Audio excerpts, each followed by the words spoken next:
Hey there, Potterheads and movie lovers alike. Today, we're diving into the magical world of Harry Potter and the Philosopher's Stone, the film that launched one of the most iconic franchises in movie history.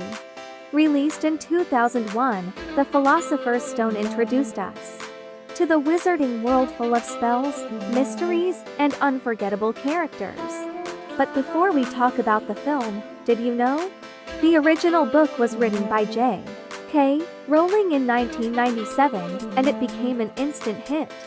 The movie, directed by Chris Columbus, stayed true to Rowling's magical world, and fans immediately fell in love with the faithful adaptation. Let's talk about the cast. Daniel Radcliffe, Emma Watson, and Rupert Grint. Can you even imagine anyone else as Harry, Hermione, and Ron? These actors brought the characters to life, giving us that incredible trio dynamic we all love. Fun fact, this was actually Emma Watson's first acting role. Now, let's talk about the plot. The Philosopher's Stone introduces us to Harry Potter, a young boy who's been living with his cruel relatives, the Dursleys. When suddenly, on his 11th birthday, he finds out he's a wizard. Not just any wizard, but the boy who lived, the one who survived the dark magic of Lord Voldemort. From Diagon Alley to Hogwarts, the world building is absolutely stunning. Remember that first time Harry walks into the Great Hall? The enchanted ceiling, the floating candleset was everything we imagined and more. And of course, the introduction to some of our favorite characters: Professor Dumbledore, the wise and warm headmaster; Professor McGonagall, strict but caring. And who could forget Hagrid, the lovable giant who tells Harry, "Why are a wizard?" The movie also nailed the mystery and adventure elements. Harry, Ron, and Hermione uncover secrets about the Philosopher's Stone, a magical object that grants immortality, hidden deep within Hogwarts. With dangers like three-headed dogs, enchanted chessboards, and who remembers that troll in the dungeon? An orphan boy enrolls in a school of wizardry, where he learns the truth about himself, his family, and the terrible evil that haunts the magical world. This is the tale of Harry Potter. Daniel Radcliffe, an ordinary 11-year-old boy, serving as a sort of slave for his aunt and uncle, who learns that he is actually a wizard and has been invited to attend the Hogwarts School for Witchcraft and Wizardry. Harry is snatched away from his mundane existence by Rubeus Hagrid Robbie Coltrane, the groundskeeper for Hogwarts, and quickly thrown into a world completely foreign to both him and the viewer. Famous for an incident that happened at his birth, Harry makes friends easily at his new school. He soon finds, however, that the wizarding world is far more dangerous for him than he would have imagined. And he quickly learns that not all wizards are ones to be trusted. Lord Voldemort, an evil and powerful dark wizard, has just been defeated.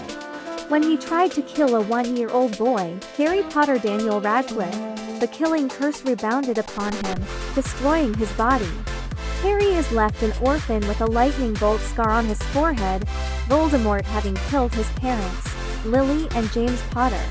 Professors Dumbledore Richard Harris and McGonagall Dame Maggie Smith and gamekeeper Hagrid Robbie Coltrane leave him on the doorstep of his ultra-conventional, insensitive, negligent Muggle non-magical relatives, the Dursley family, who take him in. Harry's relatives decide to conceal his magical heritage from him and make him live in a cupboard under the stairs for 10 years. Shortly before Harry's 11th birthday, he receives a letter. His outraged uncle, however, reads and burns it. The sender does not give up, and the Dursleys receive successively larger numbers of the same correspondence. Soon, his uncle Vernon Richard Griffiths, with Harry in tow, hide in a hut on a small island to escape. That night, which happens to be before Harry's birthday, he is visited by Hagrid, who bursts through the locked door of the hut. With Hagrid holding the Dursleys at bay, Harry finally reads his letter, in which he learns he has been invited to study magic at Hogwarts School of Witchcraft and Wizardry. The next day, Harry and Hagrid head to Diagon Alley in London, the secret magical location hidden behind the famous wizarding pub, the Leaky Cauldron. Harry enters the wizarding world for the first time, learns to his surprise that he is famous, and meets the new Hogwarts Defense Against the Dark Arts teacher, Professor Quirrell Hart. He takes the train to Hogwarts from platform 9 3/4, befriending Ron Weasley, Rupert Grint, and meeting Hermione Granger, Emma Watson, a Muggle-born witch. Upon arrival, the Sorting Hat places Harry, Ron and Hermione in Gryffindor House. Draco Malfoy, Tom Felton, an arrogant and elitist student, gets placed in Slytherin. At the end of their first week at Hogwarts, Harry and Ron discover that Gringotts, the wizarding bank, was broken into and a vault that Harry and Hagrid visited had been the subject of the robbery. Later, Harry discovers he has a talent for riding broomsticks, and is recruited to join Gryffindor's Quidditch team as a seeker, much to Malfoy's displeasure. Harry, Ron, Hermione explore Hogwarts late at night and accidentally stumble across the door to a corridor. A three-headed dog, christened Fluffy by Hagrid, guards a trapdoor. On Halloween, Quirrell informs everyone that a troll has entered the castle.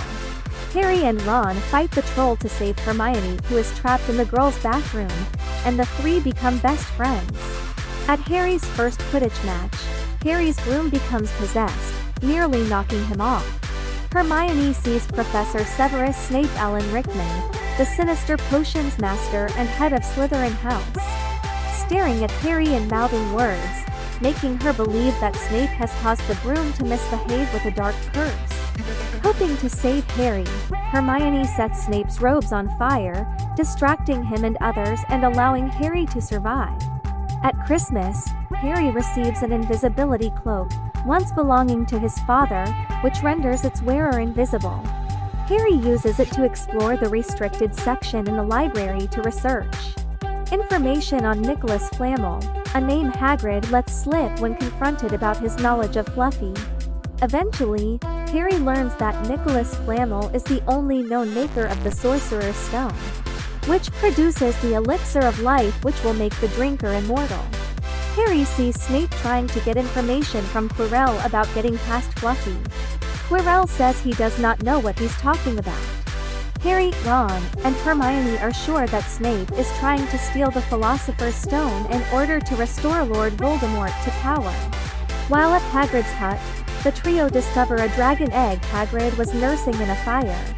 Later, the egg hatches a Norwegian ridgeback dragon, and Hagrid decides to call him Norbert. The friends are nervous for Hagrid, since dragon breeding had long been outlawed in the wizarding world. And Hagrid had something of a reckless nature, who has long since nursed a strong desire for a dragon. Finally, Harry, Ron, and Hermione are able to convince Hagrid to let Norbert go live with other dragons of his kind in Romania. Harry, Hermione, Ron and Draco are caught out late at night, and are forced to serve detention with Hagrid in the Forbidden Forest. Harry sees a hooded figure drink the blood of an injured unicorn, which makes Harry's forehead scars start burning.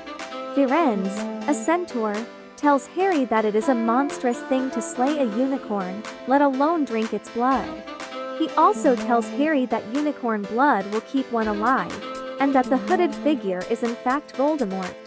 Harry, Hermione and Ron find out that Hagrid has told a hooded stranger how to get past Fluffy, and they believe the theft of the stone is imminent. Rushing to finally confide in Professor Dumbledore their news, they meet Professor McGonagall, who is shocked to find out how much they knew about the stone but reassures them all the same that it is safe in the castle. She also tells them that Dumbledore has been sent away on an important mission by the Ministry of Magic, positive that Dumbledore's summons was a red herring to take Professor Dumbledore away from Hogwarts. The trio make plans to thwart Snape's theft of the stone. They set out to reach the stone first, navigating the security system set up by the school's staff, which is a series of complex magical challenges. The three make it through together until finally, Harry must enter the inner chamber alone. There he finds that Professor Quirrell, not Snape, is attempting to steal the stone. Realizing that Snape was trying to protect him from harm all along, Harry confronts Quirrell and survives a second encounter with Lord Voldemort. who has possessed Quirrell and appears as a ghastly face on the back of Quirrell's head. Quirrell crumbles when he touches Harry's skin, and Harry passes out because of his close proximity to Lord Voldemort. Voldemort then pitilessly abandons Quirrell, who dies in the aftermath of his possession. Harry wakes up in the hospital wing. Dumbledore reveals to Harry that Harry's mother died to protect Harry as an infant. Her pure, loving sacrifice provides Harry with an ancient magical protection from Voldemort's lethal spells and also prevents Voldemort from touching Harry without suffering terribly. Dumbledore also says that the Sorcerer's Stone has been destroyed to prevent future attempts by Voldemort to steal it. Finally, at the end of your feast, the house points totals are given. Gryffindor is in last place. However, Dumbledore gives a few last-minute additions, granting points to Harry, Ron, and Hermione, so that Gryffindor wins the House Cup. What makes this movie so magical, even after all these years, is how well it captures the wonder and excitement of discovering a new world. The cinematography, John Williams' unforgettable score, and that sense of adventure all holds up to decades later. And let's not forget the ending, Harry facing off against Professor Quirrell, discovering that Voldemort was lurking all along. That final moment of bravery was just the beginning for our young hero. Overall, Harry Potter and the Philosopher's Stone is a magical start to the Harry Potter film series. It set the stage for an epic journey full of twists, friendships, and, of course, magic. Whether you're watching it for the first time or the 50th, this movie never fails to capture our hearts. So, what are your favorite moments from the Philosopher's Stone? Did you read the book first or see the movie? Drop your thoughts in the comments below, and don't forget to like and subscribe for more magical content. Until next time, mischief managed.